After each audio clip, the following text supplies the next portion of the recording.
Si la baisse des déficits publics est une épreuve à laquelle nous ne pouvons nous soustraire, ce projet de loi de finances 2016 entend maintenir les crédits alloués à la solidarité, l'insertion et l'égalité des chances. Nous ne pouvons que nous en féliciter. C'est donc un projet de budget à la fois solidaire et responsable.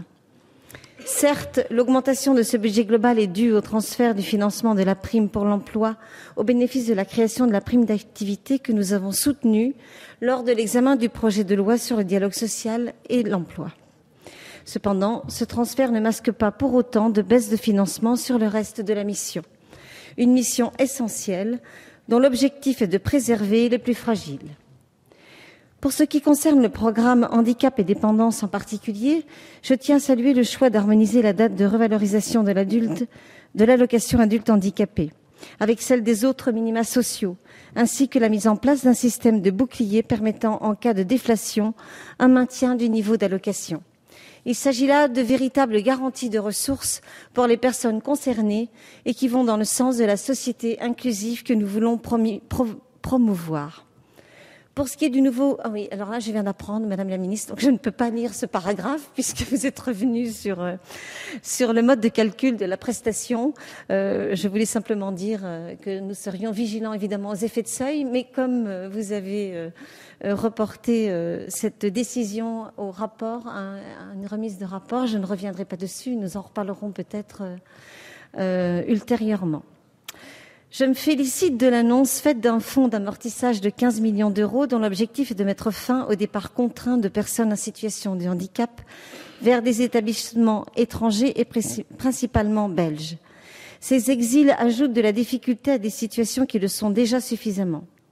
Notre pays ne peut se satisfaire de voir les plus fragiles devoir le quitter.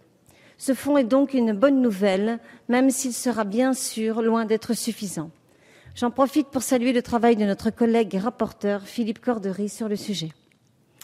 Aussi, au regard des modifications structurelles auxquelles les agences régionales de santé vont devoir faire face, conséquemment à la nouvelle organisation territoriale, il me semble nécessaire ces acteurs de la solidarité et de la cohésion territoriale conservent les moyens financiers de leur action. Or, ce texte propose une baisse de ces moyens financiers de fonctionnement. Si cela pourra bien sûr se justifier une fois le regroupement effectué, cette baisse me paraît toutefois prématurée. J'aimerais avoir la garantie que ces fusions ne se feront pas au détriment d'actions de proximité dans les territoires parfois isolés ou très ruraux et loin de grandes métropoles qui les accueilleront. Concernant la mission égalité entre les femmes et les hommes, il est encore à souligner une hausse de budget dans un contexte économique contraint. Si ce budget peut paraître toutefois toujours trop faible, cet enjeu transversal se traduit dans chaque mission de l'État et il ne peut se résumer au seul texte qui nous est soumis aujourd'hui. Cette mission budgétaire demeure tout de même le cœur d'une action essentielle en faveur de l'égalité. En 2015, nous ne pouvons nous résoudre à ce que la parité soit encore si rarement respectée, les différences de salaire demeuraient et les stéréotypes sexistes perduraient. Sans oublier bien sûr la question des violences faites aux femmes contre lesquelles la France doit poursuivre sa lutte et se donner les moyens d'agir. Si nous avons voté une loi qui va dans le bon sens l'an dernier, encore faut-il les moyens de son action et c'est ce que propose ce projet de budget.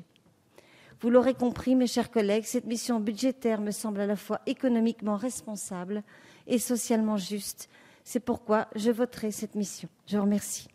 J'ai raccourci. Merci, ma chère collègue. La parole est à monsieur